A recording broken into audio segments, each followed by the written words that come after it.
Fast track सुनावणी झाली paper फुटीची. सीबीआयचे वकीलच पोहोचलेले नाही पहिल्या दिवशी. पेपर फुटीमध्ये स्वतः केंद्रातलं सरकारच त्याला जबाबदार आहे.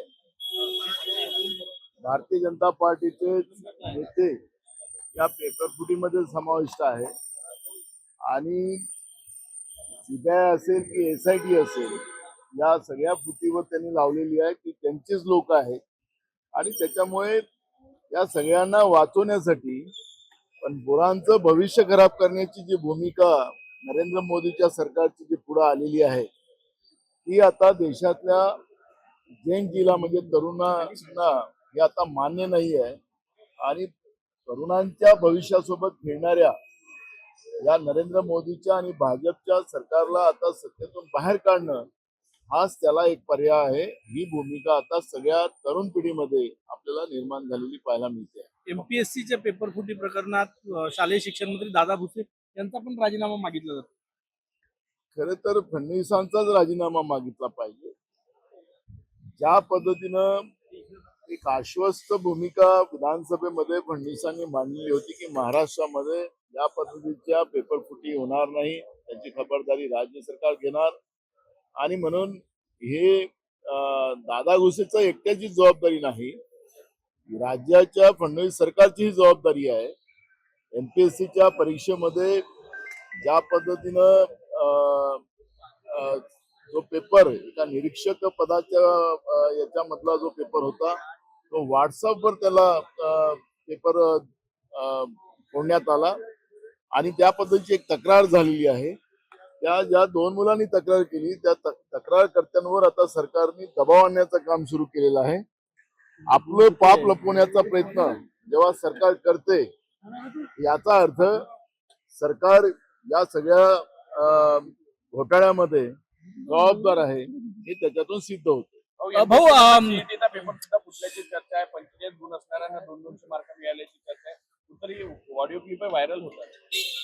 मी मगाशी म्हणालो की CETचा असो, MPSCचा असो, नीटचा असो, हे जेवढे काही परीक्षा आता जेव्हा घेतल्या जातात आहेत त्या परीक्षामध्ये या सगळ्या तरुणांच्या भविष्याबरोबर खेळण्याचा जो प्रयत्न सरकारने सुरू केलेला आहे तो आपल्याला निदर्शनास आलेला आहे.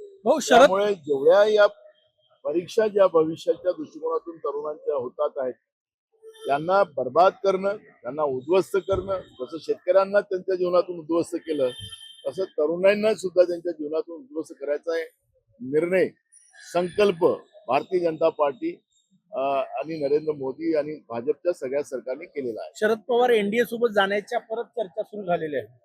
कुठतरी पार्थ पवार यांनी आणि प्रफुल्ल पटेल यांनी शरद पवारांची भेट घेतली.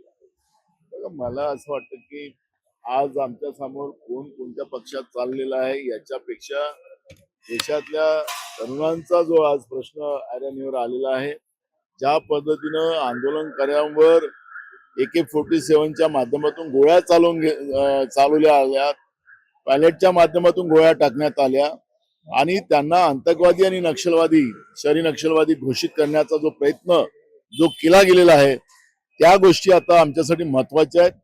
शेतकऱ्यांनी आंदोलन केलं तर त्याला आतंकवादी म्हणायचं, आंदोलनजीवी म्हणायचं.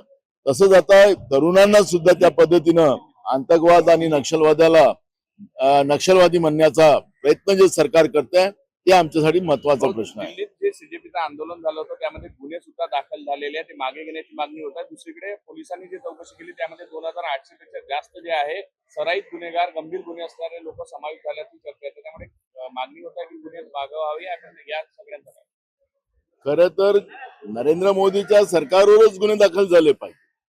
हे आंदोलन त्यांच्या चुकीमुळे झालेलं आहे. पोरांच्या भविष्याशी खेळण्याच्या परिणामामुळे देशभरातल्या तरुणांनी त्या ठिकाणी जंतर मंतरवर एकत्रित आले. त्यामध्ये चुकीचे कोणी लोक 2-4 घुसले असतील. ते मुलांचं जे स्टेटमेंट येत आहे तिथल्या ते RSSचे आणि भाजपचेच लोक होते अशा पद्धतीचं सुद्धा त्या ठिकाणी चित्र पुढे येत आहे. त्यामुळे त्या आंदोलनाला काळीमा लावण्याचा प्रयत्न RSS आणि भाजपकडून झाला असा आरोप मोर्चेकरी जे आहेत ते त्या ठिकाणी सांगतात आहेत. शरद पवार NDA के साथ जाने की चर्चा फिर से शुरू हो गई है. कांग्रेस के नेता के नाते क्या कहेंगे? देखो, हमें आज वो इशू हमारे लिए महत्व का नहीं है, कौन कौन से पार्टी में जा रहा है आ रहा है। आज हमारे देश के बच्चों के भविष्य के साथ नरेंद्र मोदी की सरकार जिस तरह से खिलवाड़ कर रही है, उनका भविष्य बर्बाद कर रही है और उनके ऊपर उनको आतंकवाद और नक्सलवादी ऐसा होने का आरोप लगाकर उनके ऊपर गुने दाखिल कर रही है। AK-47 से उनके मोर्चे में उनको AK-47 से गोलियां मारी गई है, पायलट से गोलियां मारी गई है। ये इशू हमारे लिए महत्व का है और ये इशू को हम लेके अब आगे लड़ेंगे। सचिन भाई या दोन करू अरे